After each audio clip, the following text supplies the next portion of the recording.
The Book of Boba Fett is not its own show. It absolutely isn't. It's more like Mandalorian Season 2.5, or I would even go a touch further and say that it is the Mandalorian Season 3 start. It is the beginning, because there are huge, tremendous plot points that we get at the end of Season 2 that we don't have to wait to Season 3 to get them resolved. Everything's resolved in the Book of Boba Fett. Boba Fett makes a cameo in the last episode, episode 6. He makes a cameo to his own show. So the show doesn't actually feel like anything for Boba Fett specifically. It's not a Boba Fett story or centric story. It is all precursor and there to support Mandalorian. That's all it's there to do, which to me, I mean, give and take, it's fine. We get to see Boba Fett become a chief, a daimyo of Tatooine. We get to see him escape the Sarlacc pit, and we get to see him get his spaceship back. To be honest, I wasn't really that hyped for the Boba Fett show anyway. I wasn't that hyped for the Boba Fett storyline. I just wanted to see certain things be resolved.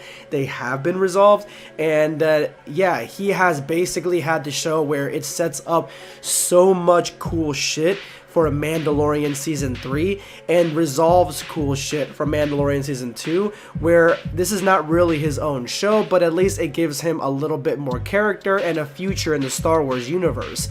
But I'm going to go further and say that this is by far some of the greatest Star Wars content that we've ever gotten live action. It defeats anything that the sequels did, and honestly, it's on par with the ending of Season 2, the finale, when Mando gets saved by Luke and he has to say goodbye to Grogu.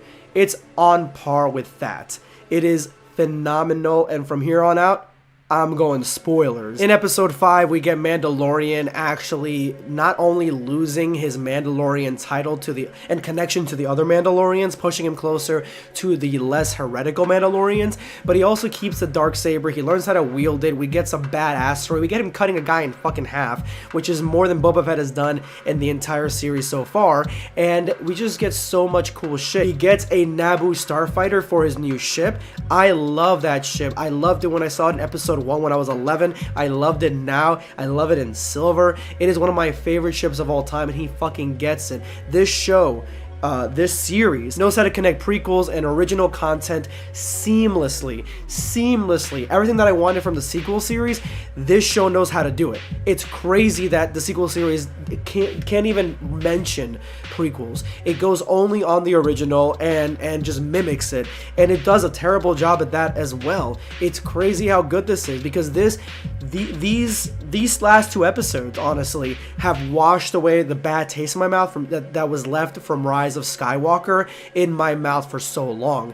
Because you guys might think that Last Jedi was where I think that the movie tipped, that the series tipped. No, honestly, I didn't mind Last Jedi. As soon as I walked out of the theater, I thought there was some issues with it, but I was like, I mean, this is an interesting story. I loved Luke in that story. I really did. I mean, do I believe he would murder Ben? No, but I do believe that the Force and his saltiness and him growing old, all that stuff can make him believe that he doesn't want to have another Darth Vader. Like, I can see him changing when he gets older. People fucking change when they get older, and this show shows what the Luke that everybody wanted was all about, and we can see the fall from young Luke to old Luke starkly. It's just it feeds so well into The Last Jedi. It's crazy. And then we get Rise of Skywalker that just destroys the Star Wars mythos, which is terrible. But I think with Force Awakens and The Last Jedi, they may have some salvage there. But with Episode 6, it's just such good writing. It's such good storytelling and so many cameos that I was flabbergasted. At the beginning, we get one of my favorite characters in The Mandalorian Season 2, and he is badass. We get to see Mando go to the unknown planet where they are starting the school for the Jedi. The building that we saw burning in, I believe it was The Last Jedi, we get to see its first construction by these little spider robots. We get to see Ahsoka, and she knows Luke already. She's there with Luke. Ahsoka was there with fucking Luke. They were standing next to fucking each other. I can't even, dude. I cannot even. I've wanted my entire life to see that, and we get to see it in live fucking action. That's how awesome it was. That's how cool it was. That's how impressive the show is. And it was built up great. the CGI on Mark Hamill, I know they had to use a body double because it was a younger person doing it, but I believe they used some new technology where they put Mark Hamill's face on this actor, and seamlessly, it's so much better than the ending of the season 2. It's so much, it's perfect. Honestly, there were some moments where, you know, maybe I thought like, oh, there was a little bit of CGI on there, but it just, with the voice acting, with the storytelling, everything, you just don't even think about it. I know people wanted Sebastian Stan, Winter Soldier, to do it, but I think this is a great alternative, and I believe that having Mark Hamill reprise himself in the future of Star Wars is fucking fantastic. This is kind of probably what he wanted to do, because I know he wasn't happy with the way Last Jedi's Luke Skywalker was. I'm pretty sure this is kind of what he wanted to do, and so I'm glad that he gets to do it. And we get to see the choices that Grogu gets to make. He goes through actual training, something we didn't really see Rey do at all, which is, again, Grogu gets more training than Rey. That's just bar none. We get to see him training. We get to see Mando having to choose whether to let him train, or, you know, giving the option to Grogu what he has to do. And we get to see a little chainmail armor, and Luke actually gives him a choice. You can either go the way of the Jedi or the way of the Mandalorian. You can get the little chainmail armor, or you can get fucking Yoda's lightsaber. He has Yoda's lightsaber. That, to me, it was like, my mind was blown at that point. Like, that was fucking awesome. Yoda's lightsaber, I haven't seen that shit since episode 3. Episode fucking 3, I thought he lost it. I didn't know he had it anymore. It's, oh my god. It's so cool. So we get that cliffhanger where Grogu doesn't know which way to go, and then one of the most badass moments of the whole show is that Mando goes to his friend from season 2 and asks him to join their army because he doesn't like spice. And we get this in the beginning, he doesn't like spice, and he kind of thinks it over, and then we get probably where the episode popped, and that is, as soon as I saw the guy walking down from the desert, just the hat, I was like, that can't be. He has to be dead. This is after freaking the original Star Wars. He has to be dead. No.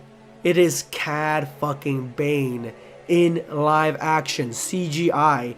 And we get to see him not only kill the sheriff, or at least supposedly kill the sheriff, but kill his deputy as well. And the CGI on him was like some of the best CGI that I ever seen. He looked like he was wearing a mask, but you could tell it was CGI. This episode, it was everything that I wanted from Star Wars for so long. And I'm so happy that I got to watch it. Honestly, it really made my year, and I'm hoping that the next episodes is great like that. I mean, there was no Boba Fett, obviously, but it just sets up a lot of different things, which I'm fine with. I really don't want Book of Boba Fett season 2 unless they're gonna focus on Book of Boba Fett and focus on Boba Fett as a mob boss in that world. But I think this is fine for this season. It just showcasing everything that Star Wars had to offer, bringing everything together beautifully. Cad Bane more likely is going to be in that last episode. I'm hoping he doesn't die, because I want more of him. I want more of Cad Bane. This is the renaissance of Star Wars in the TV shows, and I'm all here for it. I'm hoping that we get more TV shows.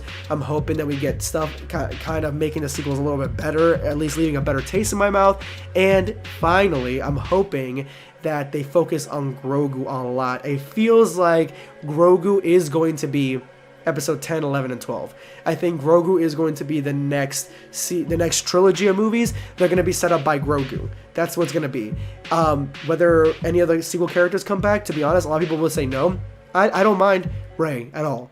Besides some of the writing, I don't mind Rey. I don't mind Finn, besides all the writing for Finn. I want more of Finn. I think he should have done more. I think he should have had a bigger role.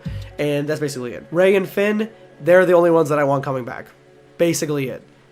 Besides that, everybody else, nah. Stay where you're at. Like, they're the only two that should make it into that series, and we should see the future of Star Wars progress into something new.